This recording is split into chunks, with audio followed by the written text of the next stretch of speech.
नमस्कार दोस्तों। मैं आज आपसे बात करूंगा चाइनीज़ लोन ऐप्स के बारे में। इंटरनेट यूज़ करते वक्त आप अक्सर इस तरह की ऐप्स को अपने सामने आते हुए देखते होंगे जो ये दावा करती हैं कि हम आपको बहुत सस्ते इंटरेस्ट रेट पर 5,000, 10,000, 15,000 रुपए तक का लोन उपलब्ध करवा देंगे। इस तरह के फ्रॉड में यूज़र्स जो हैं वो कई बार जानबूझकर या कई बार अनजाने में भी इन चाइनीज़ लोन ऐप्स को डाउनलोड कर लेते हैं। इन ऐप्स की खासियत ये है कि ये एक बार में एक ऐप नहीं डाउनलोड होगी, ये 2-3 या गुच्छे में कुछ ऐप्स डाउनलोड हो जाती हैं। इन ऐप्स को फिलहाल आप समझ रहे होंगे कि मेरा लोन प्रोसेसिंग इससे होगा। इसी दरमियान वो आपके मैसेजेस, आपकी फ़ोन गैलरी, आपके कॉन्टेक्ट्स, इन सब चीज़ों को हैक कर लेती है और इनके जो सर्वर हमारे देश से बाहर हैं उनमें ये डेटा ट्रांसफ़र हो जाता है।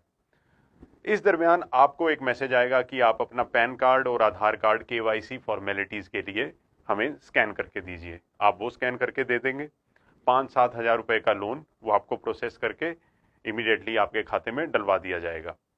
लेकिन कुछ समय बीतने के बाद, हफ्ता 10 दिन के बाद, आपको वही कंपनी की तरफ से अप्रोच किया जाएगा ऑनलाइन कि आप का इंटरेस्ट इतना हो गया, आपके यूज़र चार्जेस इतने हो गए। अगर आपने 5,000 का लोन लिया है तो मे बी वो आपका लोन 10,000 का भी बना के एक हफ्ते बाद आपसे बोलें कि अब आप 10,000 रुपये जमा करवाइए। एक स्थिति ऐसी आपके लिए बना दी जाएगी कि लोन न जमा करवाने पर वो सबसे पहले, क्योंकि आपकी जो गैलरी है, फ़ोन के कॉन्टैक्ट्स हैं, वो सब कुछ ऑलरेडी हैक किए जा चुके हैं। ऐसे मसले में ये फ्रॉड कंपनियां क्या करेंगी, वो आपकी मॉर्फ्ड इमेजेस, आपके बारे में आपत्तिजनक फ़ोटोज़ या आपके फ़ोन से आपकी कुछ प्राइवेट डिटेल्स जो हैं वो जो इन्होंने हैक की हैं वो आपके कॉन्टैक्ट्स को भेजने की धमकी आपको देने लगेंगे। ऐसी स्थिति में वो आपसे मनमाने रेट्स पर जो उन्होंने अमाउंट बनाई है वो हासिल करने की कोशिश करेंगे और बहुत से यूज़र इस तरह की स्थिति में प्रेशर में आकर उनसे ब्लैकमेल हो जाते हैं।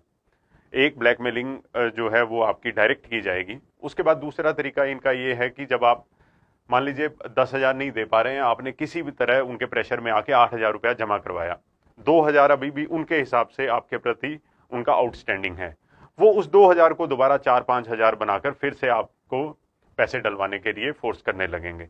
तो एक बड़ा विशियस तरह का कॉन्टिन्यूस साइकिल में जो कंज्यूमर है वो फंस जाता है। तो इस तरह के चाइनीज जो लोन ऐप्स हैं उसके फ्रॉड से बचने के लिए सबसे जरूरी चीज ये है कि आप इंटरनेट यूज करते समय किसी भी ऐसी ऐप को डाउनलोड ना करें जिसकी आपको जरूरत नहीं है, फर्स्ट। सेकंड थिंग जिसको आपने बहुत ध्यान रखना है, मान लीजिए आपने कोई ऐप डाउनलोड कर ली तो उसके बाद आपके फोन में आपसे परमिशंस मांगी जाती हैं कि क्या इस ऐप को आप मैसेज, गैलरी, कॉन्टेक्ट्स यूज करने की परमिशन दे रहे हैं, तो आप ऐसी परमिशन ना दें। और तीसरी चीज, गलती से आपने ये ऐप डाउनलोड कर ली बट बाय द टाइम आप रियलाइज करते हैं कि नहीं नहीं मुझसे गलत ऐप डाउनलोड हो गई है, आप उस ऐप को अपनी सेटिंग्स में जाकर इमिडिएटली अनइंस्टॉल करें।